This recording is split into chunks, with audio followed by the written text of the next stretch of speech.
giza gizani, rashwa na ufisadi, unyanyonyaji wa watu, kodi kukwepa, kuvunja sheria pia, mamlaka ikitumika kumkandamiza mnyonge. Je, huo utajiri una baraka kweli?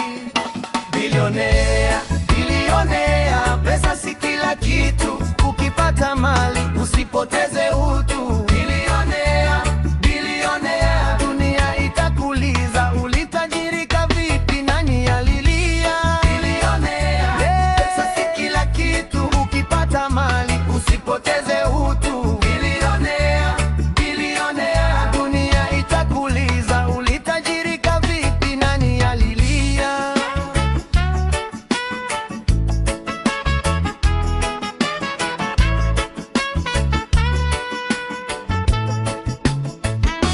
Usiseme kila tajiri ni mwizi, la hasha, hilo si jambo la kweli.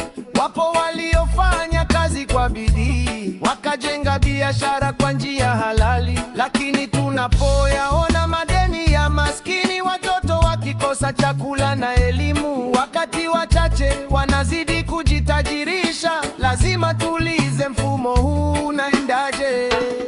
Bilionea, bilionea, pesa si kila kitu, ukipata mali usipoteze utu. Bilionea, bilionea, dunia itakuliza, ulitajirika vipi? Nani alilia?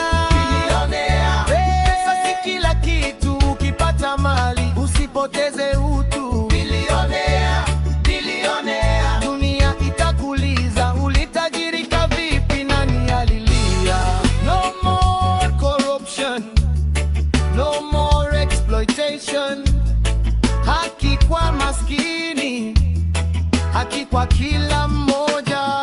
Usiuze dhamiri kwa pesa, usimkanyage mwenzako kwa cheo, maana siku moja dunia itakumbuka, si mali uliyoacha bali maisha uliyogusa.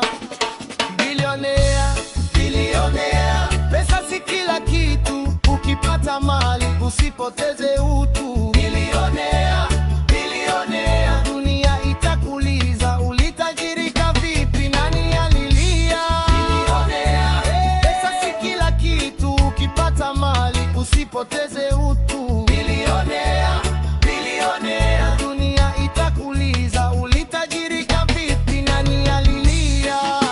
Yeah man, utajiri wa kweli si kuwa na mabilioni. Utajiri wa kweli ni kuwa na moyo safi. Pesa inaweza kuisha, majengo yanaweza kuanguka, lakini jina jema linaweza kubaki milele. Bilionea wa pesa si lazima awe tajiri wa moyo. Tajiri wa kweli ni yule mwenye utu, haki na dhamiri. Yeah, one love.